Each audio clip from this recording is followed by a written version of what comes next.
Bonjour et bienvenue dans mon journal de lecture de la semaine où je parle des livres en cours de lecture ou lus durant la semaine ou commencés durant la semaine. Voici l'habituelle pile de livres. Je tourne souvent autour des 5-6 livres, c'est-à-dire 5-6 livres non pas tous complètement achevés, mais pour certains d'entre eux c'est le cas et aujourd'hui pour la moitié d'entre eux, pour 3 d'entre eux, c'est donc des lectures achevées durant cette semaine. Pour 2 d'entre eux, il s'agit de nouvelles lectures, même si en partie c'est la suite, et puis un livre que je poursuis vaille que vaille, dont je reparlerai tout à l'heure. Alors, donc, sans plus tarder, je vais commencer à parler de ces différents livres pour en donner quelques impressions variées, impressions qui vont créer une sorte de tableau d'un instant T dans ma vie de lecteur. Et parmi les lectures terminées durant la semaine, il y a surtout non, c'est peut-être pas ce qu'il faudrait dire, mais quand même c'est une lecture qui m'a beaucoup occupé, c'est le Tambour de Günter Grass. Ce tambour, cette histoire très étrange, à la fois d'un personnage qui vit dans un monde terrible, c'est le monde de l'Allemagne sous le nazisme, mais qui traverse ce monde-là d'une manière tout à fait particulière, tout à fait bizarre. Ce personnage dont on ne sait pas trop qui il est véritablement, il arrête de grandir à l'âge de 3 ans, même si à un moment donné il va à nouveau grandir, il passe son temps à jouer du tambour, il n'est pas si innocent que cela, il n'a pas l'esprit d'un enfant de 3 ans, il est accusé de certaines choses dont on ne sait pas trop s'il est coupable, et tout cela dans cette ambiance à la fois sombre, mais très souvent parodique ou comique, qui crée à la fois presque un malaise, mais aussi une joie dans la lecture. Alors ce qui est aussi intéressant dans ce livre-là, c'est que tantôt il s'agit d'un narrateur interne, il s'agit bel et bien du tambour de Oscar, puis tout d'un coup on passe à la troisième personne, puis on a l'infirmier qui s'occupe de lui dans un hôpital psychiatrique qui en parle, et puis on a donc différents points de vue sur le même personnage qu'on découvre à la fin de sa vie, puisque là, je vais parler de la fin de sa vie à ce personnage-là, avec quelque chose de mystérieux qui arrive à la fin. Alors je vais simplement lire, pour achever ce livre-là, la fin de ce livre, où il y a une sorcière noire. Qui est-elle ? Notre personnage a 30 ans à ce moment-là. Et en plus, on a un petit résumé de l'histoire qui nous est fait ici, donc ça permet peut-être d'avoir un petit aperçu de ce qui s'est passé auparavant.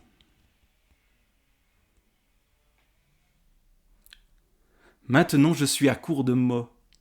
Mais il faut encore que je me demande ce qu'Oscar songe à faire après son inévitable renvoi de l'asile, parce qu'il va être innocenté d'un crime dont on l'a accusé.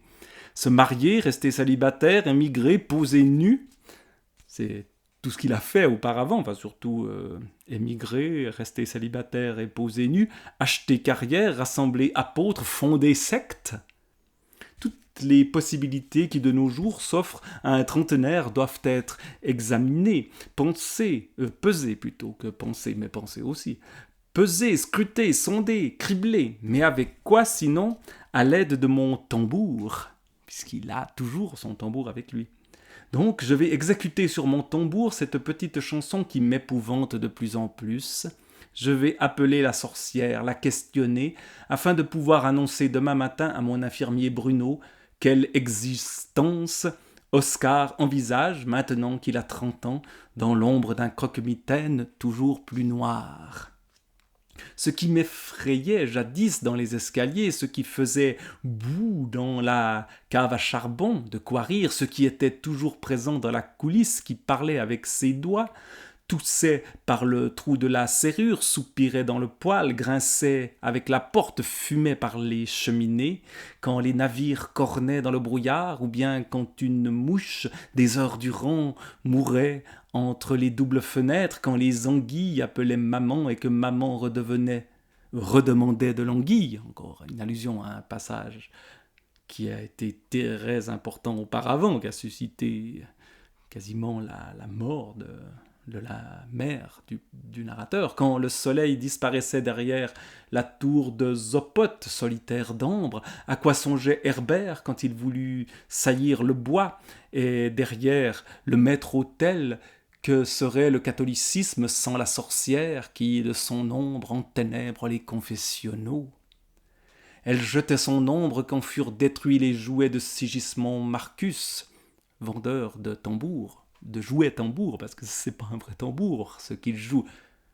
Ce Sigismond Marcus ayant été tué lors de la nuit de cristal parce qu'il était juif. Et les mômes de notre cour, Axel Mischke et Nushi Aike, qui préparaient de la soupe aux briques pour le narrateur, Suzy Carter et Henchen Collin la nommèrent dans la cour tout en cuisant leur soupe à la brique pilée. La sorcière est-elle là? Ya, ya, ya, c'est ta faute et c'est ta faute. À toi plus qu'un autre. La sorcière noire est-elle là? Jamais elle n'a cessé d'être là, même dans l'innocente écume verte de la poudre Waldmeister, dans toutes les armoires où jamais je me blottis, elle était, elle aussi, tapis. Plus tard, elle emprunta son faciès triangulaire de renarde à Lucie Reinwald, mangea du saucisson avec la peau et conduisit les tanneurs en haut du plongeoir. Seul Oscar s'en tira indemne, regarda les fourmis, car il savait, lui, c'est l'ombre de la sorcière qui s'est subdivisée en insecte noir et qui cherche le sucré. Et tous les mots bénis, dolorosa, bienheureuse, vierge des vierges, et toutes les pierres, basalte, tuf, diabase, lacunes du calcaire, coquillier, alabastre, si doux, si tendre, et tout le verre assassiné, diaphane, verre soufflé, verre filé, et les produits exotiques, farine et sucre en sac bleu d'une livre ou d'une demi-livre. Plus tard, 4 chats dont l'un s'appelait Bismarck. Tout ça, c'est des épisodes de cette histoire touffue qu'est l'histoire du tambour. Le mur qu'on avait recrépi, les Polonais ivres de mort, et les communiqués spéciaux quand Dieu sait qui envoyait par le fond je ne sais quoi, les pommes de terre roulant à bas de la bascule, l'objet qui s'amincit aux pieds, cimetière où je fus, dalle où je m'agenouillai, fibre de coco où je restai gisant, tout ce qu'on a coulé dans le béton, le jus lacrymogène des oignons, le bar à oignons qui est évoqué quelques pages auparavant, la bague au doigt et la vache qui me léchait, un des tout derniers épisodes où il se lève un matin avec une vache qui le lèche et un doigt coupé avec une bague. Ne demandez pas à Oscar ce qu'elle est, qui elle est, toujours la sorcière noire. Je ne vous dirai pas son nom, car ce qui jadis fut derrière moi, qui ensuite baisa ma bosse, le voici, la voici qui vient à moi, qui s'avance, qui s'approche. La sorcière noire était là, noire. Elle était déjà derrière moi, noire. La voilà qui vient vers moi, noire. Voilà qu'elle est devant moi, noire, avec son grand corbillard, noir, qu'elle achète au marché noir, noir. Ce n'est plus une comptine comme les enfants en serine. La sorcière noire est-elle là? Ya, ya, ya. Et c'est la fin de ce livre. Alors cette sorcière noire, on devine qu'il s'agit de la mort, qui rôde dans tout ce livre. Le personnage narrateur travaille dans un cimetière, les gens autour de lui meurent sans cesse, évidemment, dans cette ambiance de l'Allemagne des années 30, 40, 50. Forcément, on meurt en masse. Et ses proches meurent, sa mère, ses 2 pères meurent, tout le monde meurt autour de lui, et lui, évidemment, est environné de cette sorcière noire. Alors, cette image de la sorcière noire qu'on a dans le tambour, on trouve quelque chose qui y ressemble dans un livre que j'ai lu cette semaine également. Dans un autre cadre, dans un autre lieu, on quitte l'Allemagne, ou ce qui aujourd'hui d'ailleurs est plutôt la Pologne, puisqu'une bonne partie du tambour se passe à Danzig. On quitte donc l'Allemagne pour l'Angleterre avec Downlands de Norm Connew, un roman graphique ou bande dessinée, je ne sais pas exactement quel nom on doit donner à ceci, qui s'inspire de légendes britanniques, de légendes anglaises en particulier, où ce n'est pas tout à fait une sorcière noire, mais un chien noir qui rôde et qui annonce la mort. Alors ce qui est intéressant, c'est que ça mélange l'histoire d'un homme qui perd sa sœur, d'un adolescent qui perd sa sœur, et sa sœur jumelle en plus, et qui voit ou découvre des légendes étranges autour de chez lui. Elle a vu, la sœur, un chien noir. Elle l'a dit à son frère, et juste après, elle est morte. Et puis on découvre que dans la rue où il vit, il s'est passé dans des temps plus anciens d'étranges choses. Et on raconte des contes des Downlands, automne 1974, la réception de mariage, un couple qui revient d'un mariage avec ses enfants et qui se retrouve sur la route, et le conducteur voit une autostoppeuse, mais cette autostoppeuse n'est peut-être pas réelle, mais l'accident, lui, est bien réel. Et puis on a petit à petit la face cachée des trois villages, par Madame Rose Walker, qui passe pour être, tiens, une sorcière. Une vieille dame du coin. Il y a une histoire d'un assassinat d'une famille qui a disparu, mais on soupçonne le père d'avoir assassiné ses enfants. Et puis petit à petit, le chien rôde de plus en plus. Et on voit les marques, et notre personnage principal qui a de la peine à vivre le deuil de sa sœur, parce que cette histoire-là, bien sûr c'est une histoire fantastique, mais c'est l'histoire d'un deuil. Encore une fois, la mort qui rôde va peut-être réussir à dépasser cette phase terrible de déchirement, surtout quand il s'agit d'une sœur jumelle. On le voit à la fin déposer une lettre sur la tombe de sa sœur, habitude qu'il a prise durant cette histoire-là.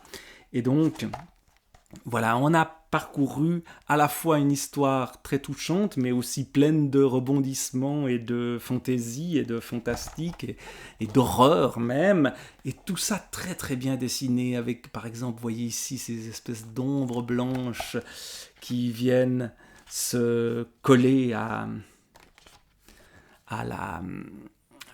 la noirceur des lieux, et puis on a le passé représenté, et on a vraiment quelque chose qui est très très beau, qui fait un peu peur, mais en même temps qui est touchant. Et donc ça, c'est vraiment une bande dessinée qui m'a beaucoup beaucoup plu, Downland de Norm Connew. Alors, bien sûr, on était dans le fantastique, dans le mystérieux, dans les livres précédents. On va revenir à la réalité, peut-être même à la banalité, avec l'autre bouquin que j'ai terminé, même si le bouquin ici, c'est plus qu'un bouquin, ça c'est un pavé, cette Pléiade Nathalie Sarraute que je poursuis. J'ai donc terminé le Planétarium. Alors là, on est très loin des légendes mystérieuses. On est au contraire dans une réalité pourtant insaisissable, et que la narration peine à saisir. Alors le Planétarium joue sur des points de vue multiples et pas toujours faciles à identifier, et raconte au fond des choses très banales. Une vieille dame veut changer une porte dans son appartement. Un couple qui sont un neveu et son épouse veulent racheter ou échanger cet appartement plus grand que le leur. Et puis il y a aussi une écrivaine et le jeune homme du couple veut se faire bien voir de cette écrivaine qui est un peu une sorte de star qui règne sur la littérature de l'époque. Il y a un côté un peu ironique par rapport au petit monde littéraire qu'il me semble que Nathalie Sarraute regarde un peu avec, sinon du mépris, du moins de la distance. Et donc tout cela est très banal, on nous raconte parfois les mêmes scènes de plusieurs points de vue. La vieille dame avec cet appartement qu'elle veut garder mais qui est trop grand pour elle, qui parle avec son frère, donc le père du jeune homme qui veut lui récupérer l'appartement, et puis on a les deux points de vue qui sont présents, la même scène racontée de deux manières différentes, et tout cela qui s'attarde sur des détails, ce qui paraîtrait des détails, mais qui est en fait l'essentiel. Et les rapports humains, les rapports très très fins décrits ici, sont les outils de la psychologie ou de la psychanalyse, par exemple, qui sont un peu évoqués, évacués par Nathalie Sarraute, qui n'aime pas tellement cette analyse-là, mais qui est plutôt dans je prends un détail significatif et je zoome, je regarde comme je regarderais des animaux vivre, quoi. On voit au plus près les rapports humains sans vraiment les comprendre. On les voit dans ce qu'ils ont de fragile, d'imprécis, de violent, mais d'une violence contenue, et tout cela à travers des paroles que se disent les personnages, des réflexions qu'ils se font à eux-mêmes, pas vraiment un récit, ou en tout cas des récits qui s'entremêlent, et aucune voix prépondérante dans cette histoire de planétarium. Alors là aussi, je vais peut-être lire la fin du livre, puisque je l'ai terminé. Mais qu'elle le rabroue, qu'elle se dégage, qu'elle refuse de se courber et de s'agenouiller avec lui devant l'autre, l'étranger, qu'elle se redresse donc, qu'elle le force lui aussi à se redresser. Qu'est-ce qu'il a tout à coup ? Qu'est-ce qui lui prend ? Qu'est-ce que c'est que cet accès d'humilité, cette niaiserie ? Oh, écoutez, tout de même, n'exagérez rien. Quand vous vous emballez, tout se remettrait en place. Ils seraient chez eux de nouveau sous le ciel immobile de toujours où scintilleraient comme avant les astres familiers. Mais elle incline la tête avec respect. Ah ça oui, oui, il est comme ça. J'avoue que je l'admire beaucoup. Une fureur le prend, un désir de l'arracher de là par la force. Il a envie de la secouer, qu'elle revienne à elle, qu'elle efface de son visage devenu tout lisse et plat ce sourire béat d'innocente de demeurer. Il vous trouve idiote, il a envie de lui crier cela, idiote, vous m'entendez ennuyeuse comme la pluie, il m'a dit que vous l'assommiez. C'est pour ça qu'il ne vous voit jamais. Seulement, il sait faire ce qu'il faut. Ah, des lettres comme les siennes, personne encore de toute votre vie. Ah, vraiment, comme c'est touchant. Il retient de toutes ses forces ces mots qui montent en lui. D'autres mots appelés ailleurs arrivent en hâte, les repoussent, jaillissent. Mais pourtant, vous savez, ce même jour, cette fois-là, justement, il m'a un peu surpris. J'ai eu comme un doute tout à coup.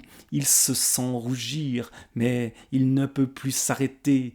Les mots glissent, s'écoulent. Il ne peut plus les retenir. Je lui avais parlé d'un article qui avait paru sur lui. Il avait à peine écouté comme de juste, l'air parfaitement détaché, et j'étais comme vous, tout perclus. Mais après, Nous nous étions déjà quittés, il m'a rattrapé en courant, il était tout essoufflé. Et Guimier, et cet article, dites-moi donc, de qui est-il, de quand ? Elle ne bouge pas, elle plonge un regard dur au fond de ses yeux. Oh, ça vraiment, tout en lui, tout autour de lui se défait. Vous êtes sévère, je crois que nous sommes bien tous un peu comme ça. Voilà, un petit bout, c'est la fin donc, du planétarium. Alors de quoi parle-t-il ? D'une scène où une discussion entre Guimier, donc, qui est le personnage du neveu ou de l'apprenti écrivain qui tourne autour de la grande... j'oublie à chaque fois son nom, de la grande écrivaine, et qui rencontre un autre des courtisans de celle-ci et qui s'est éloigné d'elle. Et il y a donc ce genre de rapports-là qui sont faits d'une certaine mesquinerie, de petits détails qui est encore en odeur de sainteté ou pas chez la grande écrivaine. Et tout ça est assez médiocre, mais c'est au fond ce qui fait les détails, les sentiments de la vie ordinaire de nous tous. Et vraiment, Nathalie Sarraute, elle regarde les choses avec précision, même si c'est compliqué, elle parvient à saisir, même si c'est insaisissable. Elle montre que c'est insaisissable aussi. Donc, je vais continuer cette pléiade avec les fruits d'or que je vais bientôt commencer. Alors, peut-être je vous en parlerai la semaine prochaine, sans doute. Je vous en parlerai aussi plus tard, on verra bien. Mais continuons. Alors, dans l'idée de regarder au plus près ce que nous sommes, qui nous sommes, il y a Jean-Jacques Rousseau. Je poursuis la lecture des Confessions. J'en suis au livre 3e. Il a quitté Genève. Il nous raconte ce qu'il a vécu, sa conversion au catholicisme, ses amours ou amitiés ou affection pour Madame de Warrens. Et tout cela est toujours raconté avec la grande sensibilité de Rousseau, avec aussi une certaine distance ironique, avec les réflexions qui se rajoutent à cela. Et donc, je lis ça avec un intérêt certain, même si Rousseau n'est pas ma tasse de thé habituellement.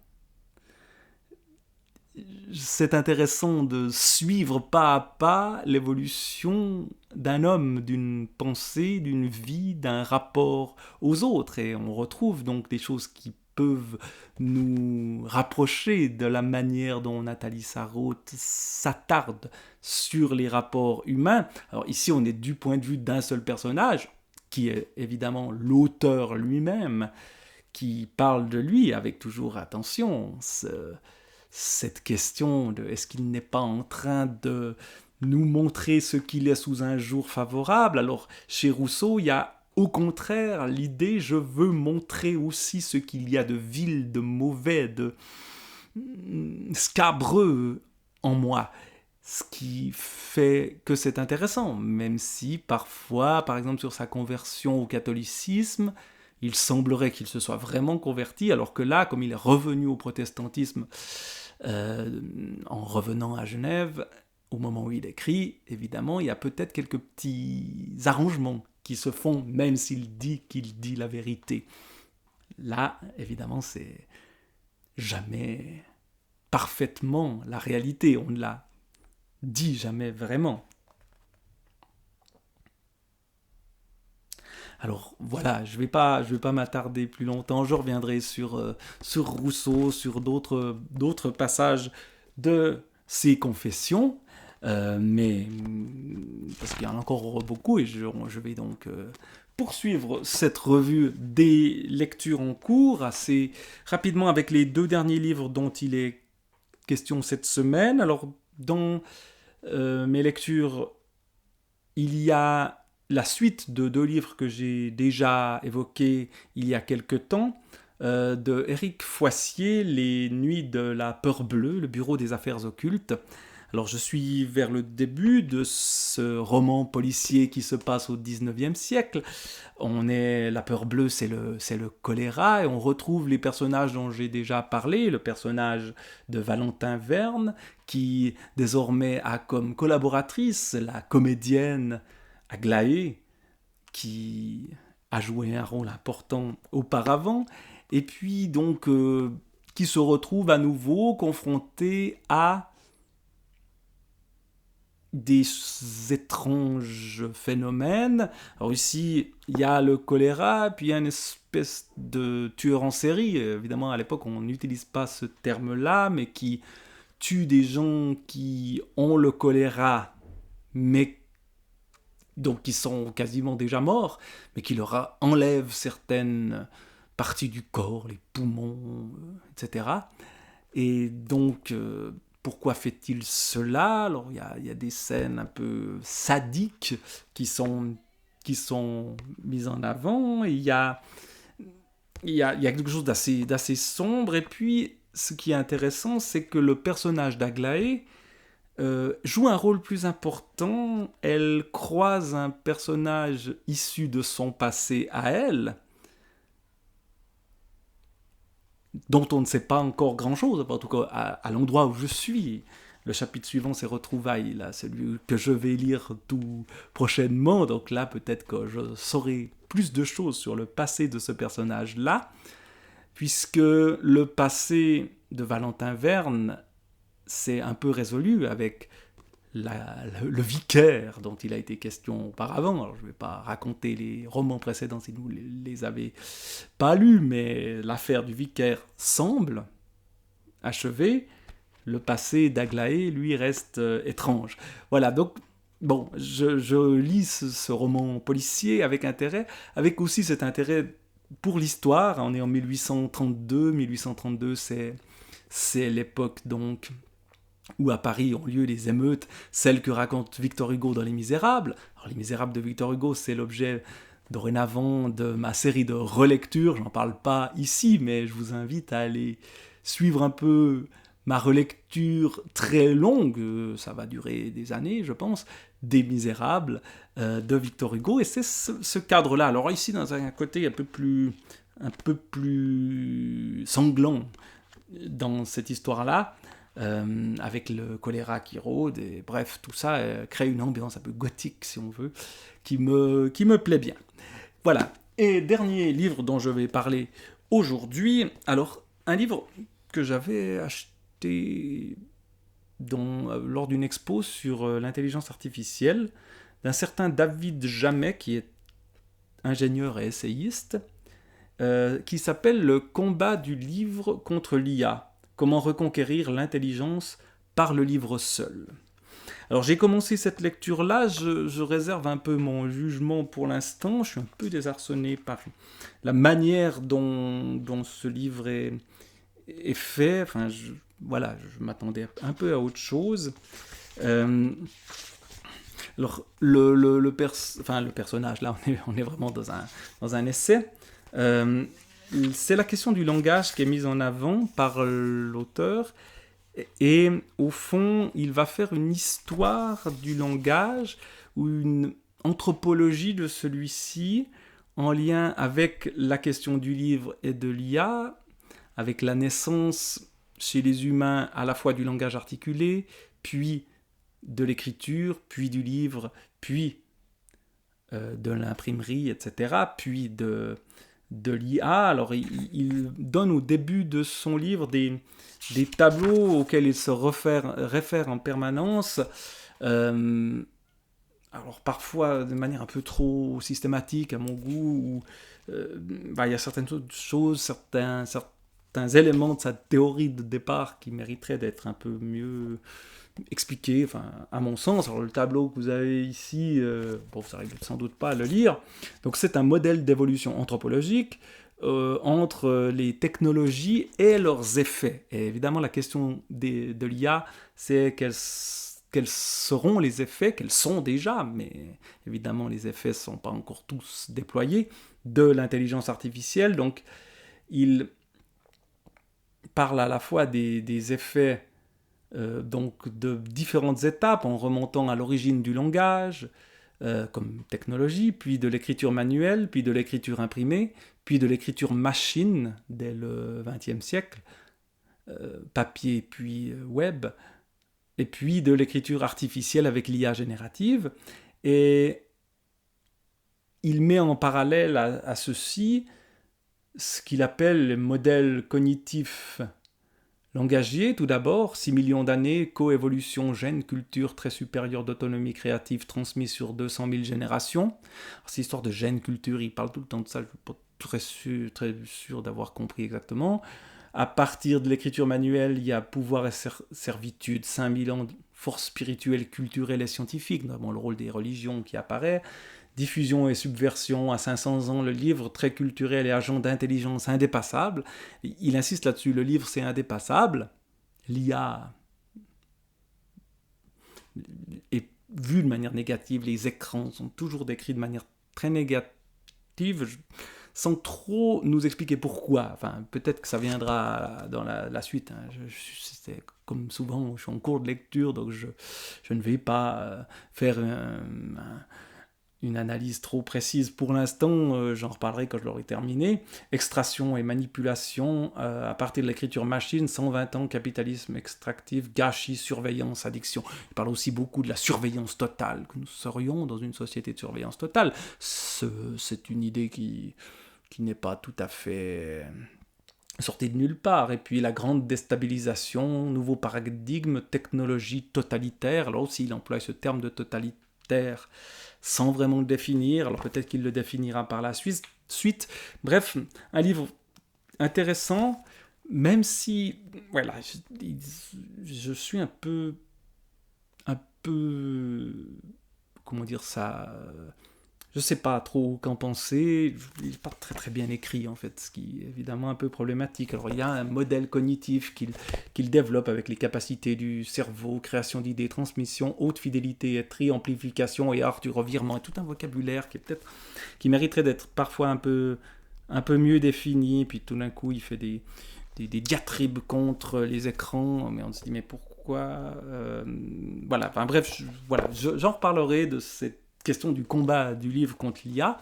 S'agit-il vraiment du bon combat, ou peut-être que le combat il est différent, parce qu'au fond l'IA est capable de faire des livres, et un livre écrit par IA, quel rôle il joue dans un combat du livre contre l'IA? Voilà des questions, je ne sais pas s'il y a des réponses.